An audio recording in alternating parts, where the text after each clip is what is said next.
Assalamualaikum warahmatullahi wabarakatuh. Bismillah walhamdulillah wassalatu wassalamu ala sayyidina Muhammad ibn Abdillah wa ala alihi wa ashabihi wa man tabi'ahu wa nasarahu wa wala. La haula wa la quwata illa billah, amma ba'du. Apa kabar anak-anak? Alhamdulillah, luar biasa, Allahu Akbar. Mudah-mudahan kita semua dalam lindungan dan rahmat Allah Subhanahu wa ta'ala. Kita melanjutkan materi pendidikan agama Islam dan budi pekerti. Dan pada kali ini kita akan membahas tentang beriman kepada malaikat-malaikat Allah Subhanahu wa ta'ala. Allah Subhanahu wa ta'ala berfirman dalam Al-Quran surat Al-Baqarah ayat 185 yang berbunyi, A'udzubillahi minasyaitonirrajim.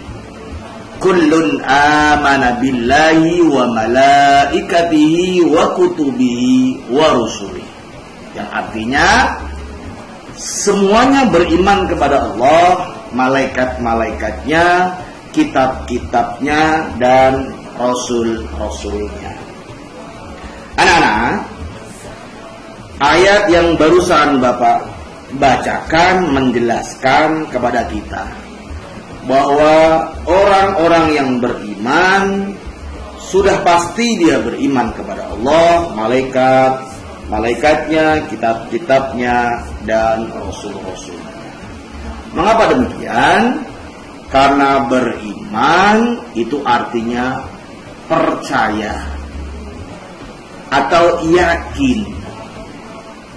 Jadi kalau kita beriman kepada Allah, yakin dan percaya bahwa Allah Subhanahu wa ta'ala pencipta alam semesta, mengaturnya. Kemudian Allah Subhanahu wa ta'ala sempurna baik zat maupun sifatnya. Kita wajib sebagai hamba taat dan wajib menjalankan semua perintahnya, dan harus berusaha untuk senantiasa menjauhi setiap apa yang dilarang oleh Allah melalui lisan baginda Nabi Muhammad SAW. Nah, kemudian beriman kepada malaikat berarti yakin dan percaya bahwasanya Allah menciptakan salah satu makhluknya yang bernama malaikat yang senantiasa taat dan patuh kepadanya, dan setiap malaikat itu mempunyai tugas-tugas masing-masing. Anak-anakku, adakah hubungan dengan rukun iman? Tentu. Rukun iman jumlahnya ada 6 dan merupakan satu kesatuan. Tidak bisa satu dan yang lainnya dipisah-pisah. Kemudian coba sebutkan rukun iman itu apa saja.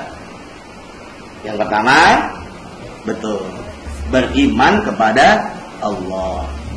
Yang kedua, beriman kepada malaikat-malaikat Allah. Yang ketiga, beriman kepada kitab-kitab Allah. Yang keempat, beriman kepada rasul-rasul Allah. Yang kelima, beriman kepada hari kiamat. Yang keenam atau yang terakhir, beriman kepada qada dan qadar. Baik dulunya kita harus beriman kepada takdir dan ketentuan Allah. Nah, iman adanya malaikat termasuk rukun iman yang keberapa? Yang kedua. Itu. Baik, anak-anakku, kita lanjutkan. Tahukah kalian arti iman kepada malaikat itu? Siapa sih nama-nama malaikat dan apa saja tugas mereka? Kemudian apa hikmah beriman kepada malaikat? Nah, nanti kita akan jelaskan ya. Jadi simak penjelasan Pak Guru nanti ya. Baik, yang pertama, makna beriman kepada malaikat Allah Subhanahu wa Ta'ala. Yang pertama, meyakini bahwa malaikat itu ada meskipun kita tidak bisa melihat dengan mata kita. Karena malaikat adalah salah satu makhluk ghaib yang tidak bisa kita lihat dengan panca indera kita. Yang kedua, meyakini bahwa malaikat itu makhluk ciptaan Allah dan tidak boleh disembah. Jadi makhluk juga malaikat itu. Cuman malaikat adalah makhluk yang senantiasa patuh, taat dan tunduk kepada Allah. Dia tidak pernah melakukan perbuatan yang melanggar aturan maupun perintah Allah. Yang ketiga, meyakini bahwa malaikat memiliki sifat-sifat khusus seperti selalu patuh kepada perintah Allah, tidak mati, tidak berjenis kelamin. Jadi malaikat itu tidak laki-laki dan tidak perempuan ya, karena malaikat tidak berjenis kelamin. Kemudian malaikat diciptakan dari cahaya, dari nur. Malaikat tidak makan dan tidak minum. Dan malaikat memiliki tugas tertentu. Kemudian nama-nama malaikat dan tugas-tugasnya. Yang pertama, malaikat Jibril adalah malaikat yang bertugas menyampaikan wahyu.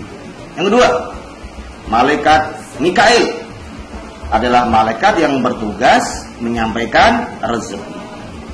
Yang ketiga, Raqib adalah malaikat yang bertugas mengawasi dan mencatat amal perbuatan baik kita.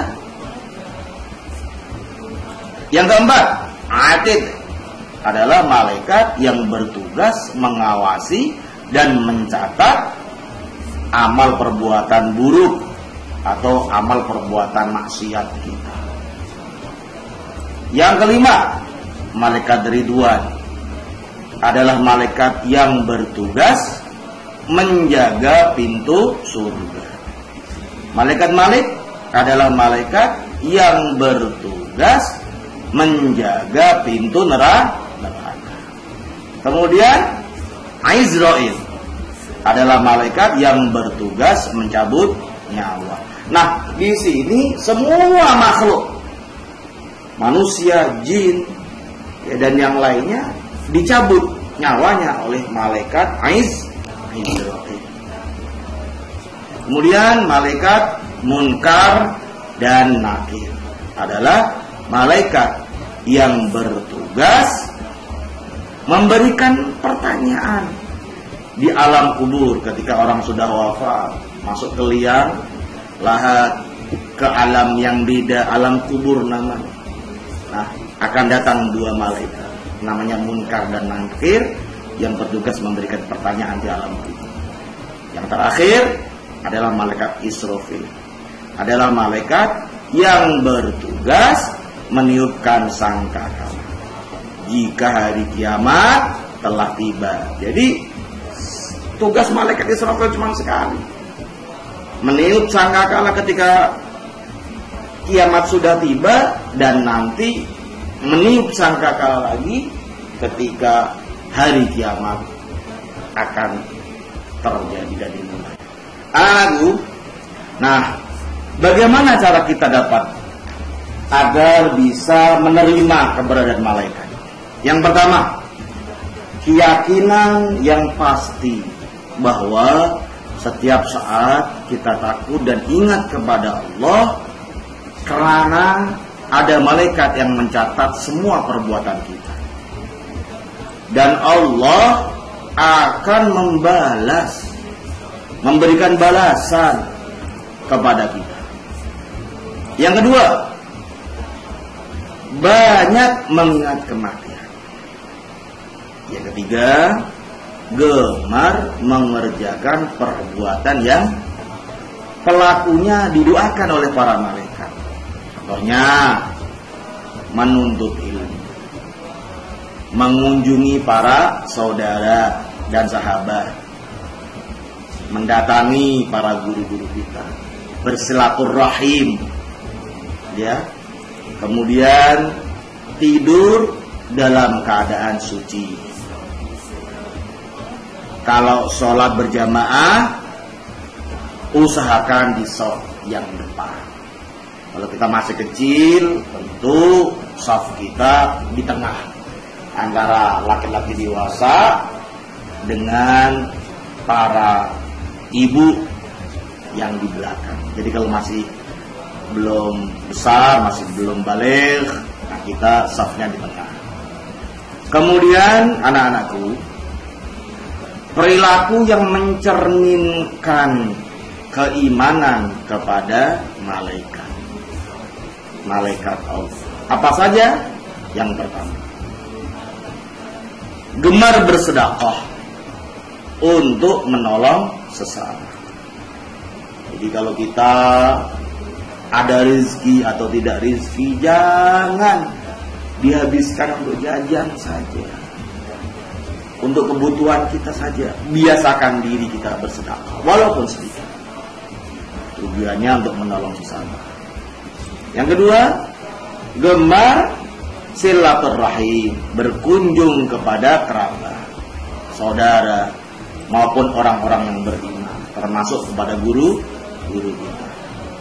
Kemudian gemar menjalankan perintah Allah Subhanahu wa ta'ala, serta berusaha untuk meninggalkan larangan Allah Subhanahu wa ta'ala.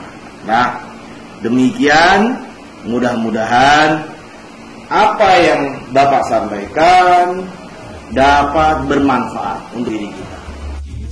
Anak-anakku, marilah kita bermohon dan berdoa kepada Allah, mudah-mudahan kita menjadi hamba-hamba yang soleh, yang senantiasa bertakwa kepada Allah, menjalankan semua perintah dan menjauhi semua larangan dari Allah Subhanahu wa ta'ala. Kurang lebihnya mohon maaf. Terima kasih. Sampai jumpa kembali. Assalamualaikum warahmatullahi wabarakatuh.